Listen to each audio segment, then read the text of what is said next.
aliansi Rusia ini, Rusia, Turki, Tiongkok, yang bermain cantik, yang semuanya menantang hegemoni Amerika dan sekutunya. Kembali ke peran Turki kali ini dalam perang di Ukraina. Turki tidak menjalankan perintah NATO untuk memberikan sanksi ekonomi dan embargo produk Rusia, malah melakukan sebaliknya. Transaksi dua negara meningkat tajam. Bahkan sebelum perang Ukraina, Turki membeli banyak sekali misil S-400, misil pertahanan udara dari Rusia. Langkah Turki tersebut di dalam negara-negara NATO jadi bahan gunjingan karena menganggap Turki tidak lagi cocok berada di dalam NATO, karena Turki merupakan mata-mata dan senjata rahasianya Rusia. Terbukti, Turki menjadi senjata Rusia untuk menahan ekspansi NATO ke arah timur Eropa.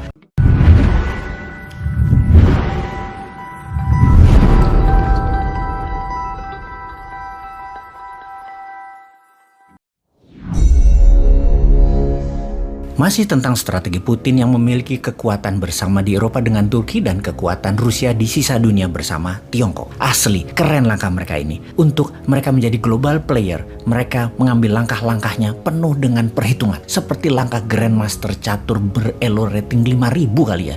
Belum ada ya yang 5.000, 2.800-an. Nanti Indonesia elo rating yang 5.000. Langkahnya pasti lebih indah lagi. Namun tentunya kita mengawali dengan memahami dan membahas langkah para aliansi Rusia ini. Rusia, Turki, Tiongkok, yang bermain cantik, yang menantang dolar, menantang sistem SWIFT, menantang oil and gas, menggunakan pangan, membuat lapar dunia, menggunakan emas, dan banyak lagi ring pertarungan yang sedang mereka mainkan, yang semuanya menantang hegemoni Amerika dan sekutunya. Kita membicarakan macam-macam perang dulu, baru lanjut ke strategi Rusia-Turki. Diskusi kita kali ini meliputi, yaitu satu, dalam fakta pertahanan. Di awalnya memang militer pendekatannya, namun ujung-ujungnya ekonomi juga. Nomor dua, perang ideologi. Perang komunis versus perang demokrasi. Perang religi versus komunis versus demokrasi. Dan terakhir, kita bahas sejarah Nusantara yang oleh Gajah Mada menggunakan pendekatan ekonomi di dalam menyatukan. Bacanya menaklukkan ya, Nusantara yang sekarang ditiru oleh Tiongkok, yaitu menggunakan pendekatan ekonominya dalam penaklukan sebuah wilayah. Menjadikan sejak tahun 2013 dunia bergeser jauh dari poros utamanya yang selalu menggunakan kekuatan militer atau hard power menjadi menggunakan soft power, pakai penaklukan ekonomi. Kita bahas sekarang. Dalam perang ada perebutan wilayah untuk tujuan ekonomi dan perebutan wilayah untuk disebarkannya ideologi. Ada yang ideologi agama, ada yang ideologi politik seperti komunisme versus demokrasi. Sungguh, dalam perang ideologi adalah perang yang paling tidak terbaca, yaitu perang ideologi uang dan perang kekayaan. Kalau dibungkus dengan propaganda kemakmuran, rakyat padahal oligar dan dia juga yang kaya. Kemudian ada ideologi politik seperti ideologi komunis, juga ideologi religi. Keduanya ideologi tersebut adalah yang paling terlihat karena ada identitas fisik baik yang individu atau kelompoknya. Kedua ideologi, baik politik maupun religi atau agama, dipandang sangat menakutkan. Kefanatikan pemegang ideologi ini, tumpah darah pun mereka lakukan. Sementara kalau dibungkus dengan ekonomi seperti obornya Tiongkok, terjadinya pandangan yang bias. Obor itu memakmurkan siapa sesungguhnya? Keuntungan siapa yang terbesar bagi negara yang bergabung dengan Tiongkok? Rakyatnya atau pejabatnya? Kemudian juga pengaruhnya untuk sebuah negara. Pimpinan negara tersebut, siapa saja menunggu giliran bergantian, tetap ditentukan oleh Beijing karena memang begitu strategi penaklukannya, menggunakan pejabat yang berpihak pada Beijing. Siapapun orangnya, kapanpun eranya, apapun rezimnya, pokoknya uang dimudahkan untuk pejabat tersebut berkuasa, dan tentunya sekali lagi, yang untung pastinya yang punya strategi soft power. Saat ini obor, saat ini Tiongkok yang melakukan. Kita rincikan lebih dalam lagi untuk memahami arti ekonomi dengan melihat fakta sejarah. Sekalian menjawab pertanyaan, mengapa Eropa kaya dan Afrika miskin? Mengapa Amerika Utara kaya? Mengapa Amerika Selatan miskin? Mengapa Tiongkok kaya dan Asia Selatan miskin? Negara-negara belahan utara Katulistiwa adalah negara kaya yang mencaplok kekayaan negara-negara selatan Katulistiwa. Kita mundur lagi, nge-rewind sebentar ke zaman kekuatan alat transportasi roda dan kuda, di mana masterpiece dunia tersebut waktu itu penghubung barat dan timur adalah Silk Road.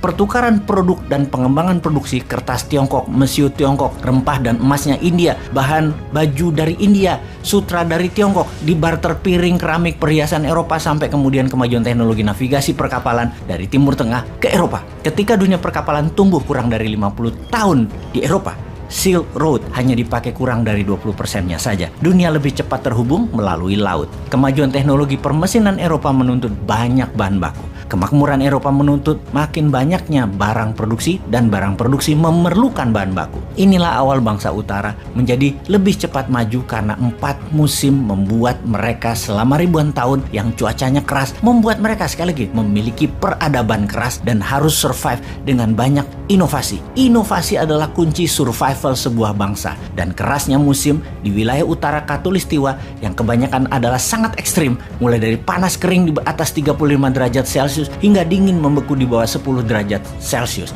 membuat manusia utara selama ribuan tahun berinovasi lebih cepat dalam bidang teknologi ketimbang manusia selatan yang hanya kebanyakan 2 musim yang kemahirannya hanyalah kelolaan alam, agrikultur. Manusia selatan tidak terlalu siap berperang. Berkelahi satu lawan satu atau perang antar kampung, antar suku mungkin ada atau jago, tapi perang ribuan orang bahkan ratusan ribu manusia berperang. Bangsa Eropa juga bangsa utara lainnya seperti Tiongkok atau Mongol sudah jauh lebih terbiasa. Kemajuan permesinan sejak abad pertengahan bertabrakan dengan banyak penguasa para raja atau landlord di banyak wilayah Eropa, membuat mereka yang kreatif, yang inovatif. Orang-orang Eropa sejak abad 17 hijrah mencari dunia baru yang kebetulan juga sejajar Eropa bernama Amerika. Di kemudian hari bernama Amerika di kemudian hari. Dan kini hampir 250 tahun Amerika merdeka, Amerika tetap menjadi incaran para manusia free thinker karena kebebasan bernegara tersebut untuk bermigrasi tinggal di Amerika. Kembali ke budaya perang. Perang Dunia Pertama di Eropa, Perang Dunia Kedua di Eropa, Asia Timur Raya, semua wilayahnya adalah sisi utara Khatulistiwa. Kemudian ada Perang Dingin atau Cold War, di mana sisi komunis menciptakan Pakta Pertahanan, Pakta Warsawa melawan sisi barat, Pakta Pertahanan Atlantik Utara, NATO. Mengapa membentuk pertahanan? Karena membangun kekuatan militer sendiri biayanya sangat besar. Kemudian dalam periode panjang belum tentu ada serangan. Namun tanpa persiapan perang tersebut, sebuah wilayah akan menjadi lemah dan mudah ditaklukkan oleh pemimpin ambisius, visioner, dan biasanya sangat menyukai sejarah masa lalu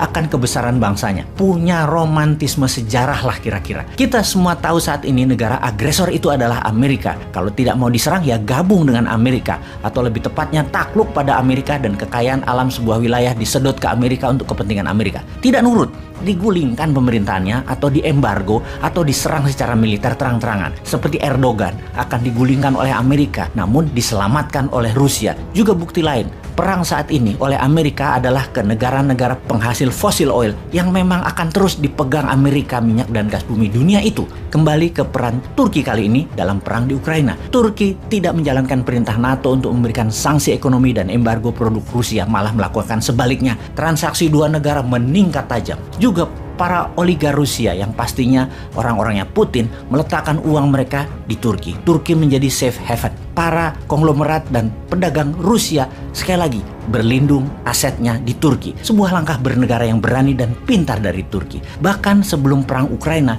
Turki membeli banyak sekali misil S-400, misil pertahanan udara dari Rusia. Langkah Turki tersebut di dalam negara-negara NATO jadi bahan gunjingan karena menganggap Turki tidak lagi cocok berada di dalam NATO. Karena Turki merupakan mata-mata dan senjata rahasianya Rusia. Terbukti, Turki menjadi senjata Rusia untuk menahan ekspansi NATO ke arah timur Eropa. Pastinya netralitas saat ini sulit dijalankan di Eropa. Yang ada adalah ikut NATO atau ikut Rusia. Mungkin setelah Swedia, Finlandia, kalau nggak salah tinggal Swiss dan Austria yang masih netral dan sangat mungkin dicaplok NATO. Bahkan Moldova pun sudah ambil ancang-ancang untuk ikut NATO. Pastinya juga peta Eropa harus ditarik ulang oleh kita. Redraw map of Europe. Kita harus ganti cara melihat Eropa bernegaranya. Sekarang yang jadi pertanyaan, perang ini terjadi karena NATO menyerang atau karena Rusia menyerang? Saat ini Ukraina jadi ujung tombak NATO. 18 billion dolar anggaran baru dari negara Eropa dan Amerika menurunkan lebih 40 billion dolar lagi.